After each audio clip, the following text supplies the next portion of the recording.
Hey everyone, it's John Barrett with Level Up Your Leadership, where I'm going to help you with visual leadership lessons so that you can be your best. I want to talk about productivity anchors. And I want to help you today be more productive, whether you're leading a team and you need to make them more productive and make sure that they have clarity on what they need to do, or even when you're receiving work and you're getting expectations and you're getting some requests coming to you, how do you become more productive and how do you kind of move forward? So if we think about this idea of productivity anchors, one of the things I want you to think about is if we think about a boat here, let's just think about we've got a boat in the water that's kind of floating. And if you think about an anchor, what does an anchor do? Well, you throw that anchor down into the water so that it is able to not move over to the left, to the right, and kind of drift away. Those anchors are what keep that boat within that place so that they don't drift off by the currents in that. And I think when it comes to productivity, there's a lot of teams, there's a lot of people that are drifting off. And it's easy to kind of mission drift in what we're doing. We have a lot going on. It's crazy. It's busy. There's a lot of things happening. There's a lot of moving parts. And so we tend to drift off if we don't have productivity anchors. Now, there's two things that I want you to think about. When you are assigning work and when you are receiving work. So I want you to think about two different kind of ways that we want to look at productivity anchors. One is when you are assigning work to your team. So you've got your team here that you're leading, and you're going to be assigning them work as their leader. Then over here, we're going to talk about receiving work here in just a minute. But let me focus on this idea. When you are assigning requests and expectations and work and tasks and projects or whatever it is to your team, there are two things that are absolutely vital that you have got to communicate as an anchor. Now, when most people and most leaders, when I see them assigning work to other people, they say a lot of times these things like, hey, we need this ASAP, as soon as possible. Or they say things like, we need this by Q1, it needs to get done. Or how about next week, I need this done. Or hey, you know what, I need this done by yesterday is what we say. If you're one of those fast moving, we need this done yesterday. Or we say, hey, this year, this is what we need to do in the year that's coming up. All these terms are super elusive. They're horrible. In fact, we're going to cancel all of these terms out. I don't want you to use these terms hardly anymore, ever, unless it's just 100% visionary and you're just kind of throwing some things out. What I want you to think about is actually anchoring every request and everything that you're assigning out. And there's two things that you've always got to do when you are assigning work. You want to make sure that everything has a date on it. Everything has a date, and, are you ready for this? Everything has a time. Everything with a date and a time. So no more ASAP, because ASAP is way too vague. Your ASAP, as soon as possible, and mine may be very different. You may be thinking that, well, my ASAP is literally drop everything and get it done in the next 20 minutes. Somebody else's ASAP is, well, as soon as possible after I get done with the next 3 days of work is by Friday. So it's very vague. It makes no sense. In Q1 next week and, this year that we need to get it done and all these and yesterday, it doesn't make any sense. It's not helpful. It's elusive. You can get in the kind of frustrations of expectations and arguments of what these words mean. And I want you to get away from them because they're not helpful.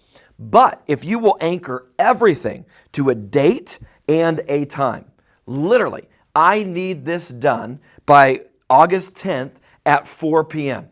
or 9 a.m. or whatever it is. Now, a lot of people, they understand the date.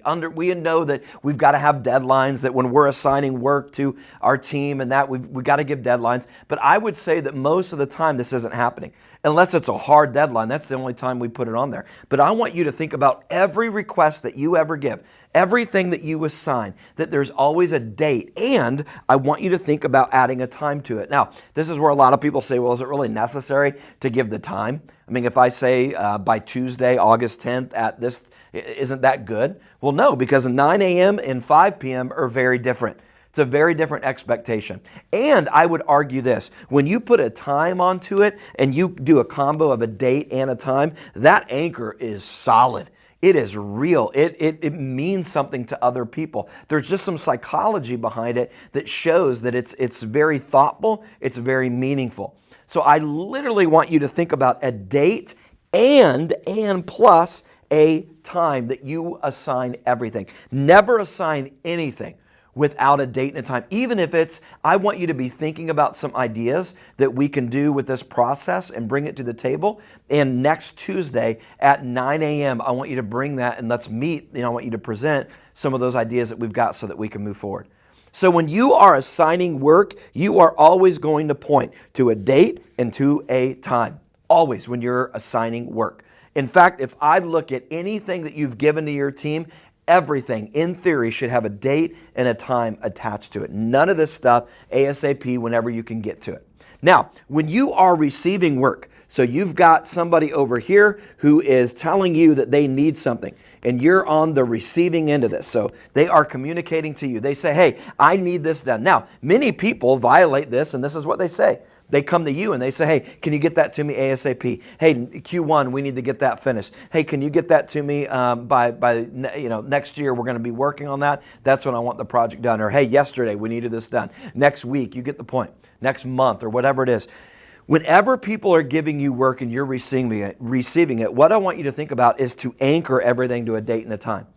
Most people will not give you that. They'll just say, hey, can you get this done for me or can you make that happen? What I want you to get into a habit of is responding to them with a date and a time and saying, hey, I can get that to you by next Wednesday at 10 a.m. And you just let the message be sent and just kind of drop the mic right there. Here's why. Because most people, when they're asking you to get something done, especially if they say ASAP and all this, what do? We drop everything and we interrupt our day and we get it done. Just to find out that they really didn't need it then. They needed it in 3 days. And you're thinking, I rearranged my whole day just to get that to you. So I want you to think about in your leadership, I want you to be in control of your calendar as much as you can. Make them fight for it. And I don't mean that in a negative way, but make them give a reason why that you can't, it's not going to work if you say, I can get that to you next Wednesday at 9 a.m. Then they can look at it and say, okay, that works. Now you may think, oh my gosh, I was going to drop everything and get that done, but they're okay with next Wednesday. You just bought yourself all kinds of time. But if not, it forces them to say, oh, actually, I need that by tomorrow at 9 a.m. Now you think, why didn't you just say that? But so many people don't do this. They don't do it right. And so now you have extracted and you've forced out an answer that really the deadline is tomorrow at 9 a.m. is when they need that.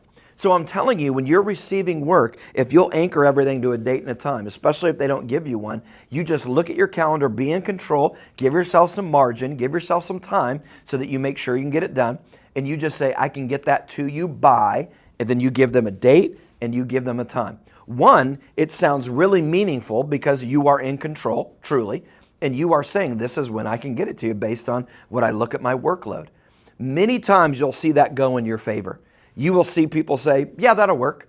And you'll think, wow, you've just saved yourself all kinds of stress and heartache. So productivity anchors. Anchor everything so that things don't float off into the distance and never get done. You anchor everything. When you're assigning work, you anchor it to a date and a time. When you are receiving work, you always ask for a date and a time and make sure you're on the same page. If you'll do that with everything you've got going on, I'm telling you, your productivity is going to go up, your clarity as a leader is going to go up, and you are going to be way more in control of your time and what you need to get done and your capacity. You do that, it's going to change everything. So go to johnbarrettleadership.com and you can get the leader guide for this that has group questions where you can talk about this with your team and say, how can we do this better? What do we need to do to kind of amp this up so that we're more productive and that we anchor everything that we do so that nothing floats off? Go check it out at johnbarrettleadership.com. Reach out to us today so we can help take you and your team to the next level.